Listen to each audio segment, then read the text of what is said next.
নাম আমার ছবি ব্যবহার করে বেশ কিছুদিন ধরে বিভিন্ন রকম উস্কানিমূলক পোস্ট ওখান থেকে দেওয়া হচ্ছে, যেটার সাথে আমার কোনো সম্পর্ক নাই, কোনোভাবেই নাই। যারা আমাকে ভালো করে চেনে, যারা আমাকে আমার অ্যাক্টিভিটি সম্পর্কে, বিশেষ করে আমার লেখালেখি, আমার অ্যাক্টিং, আমার জীবনযাপনের ধরন সম্পর্কে যারা ডিটেলে জানে, তারা ছাড়া অধিকাংশই কনফিউজ হচ্ছে যে এটা আমার পেজ। আসলে আমার পেজ একটা পেজ, আমার অ্যাক্টিভিটি ওখানে আমি মাঝে মাঝে জানাই, সেটা আমার খাবার দাবার সংক্রান্ত, আমার কাজ সংক্রান্ত এবং আমার জীবনযাপন সংক্রান্ত এবং বিভিন্ন রকম লেখা, বিশেষ করে কবিতা আর কি, আমি মাঝে মাঝে ভিডিও করে দিই। ওটাই আমার পেজ আর কি। আর এছাড়া অজস্র আমি খেয়াল করে দেখছি যে একই ছবি ব্যবহার করে একাধিক ফ্যান পেজ, এই পেজ সেই পেজ, নানান রকম পেজ গজায় উঠে নানা রকম সরকার বিরোধী পোস্ট, তারপরে উস্কানিমূলক পোস্ট।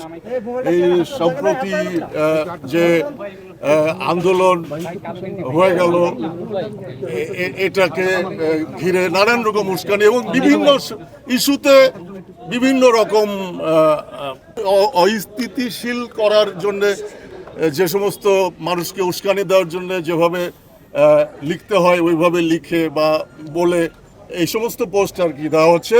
তো আমি আমার অ্যাভারেজে আমার যারা বলতেছে আমার দেশের বাইরে বাংলা ভাষাভাষী যারা আমার ফ্যান ফলোয়াররা আছেন, তারা এই সমস্ত পোস্টে কনফিউজ হবেন না, কারণ এখানে আইন আছে, আইনের লোকজন সতর্ক, তারা খোঁজখবর নিছে, তারা জানে যে কোনটা কার আইডি, কোনটা কার পেজ, তারা জানে।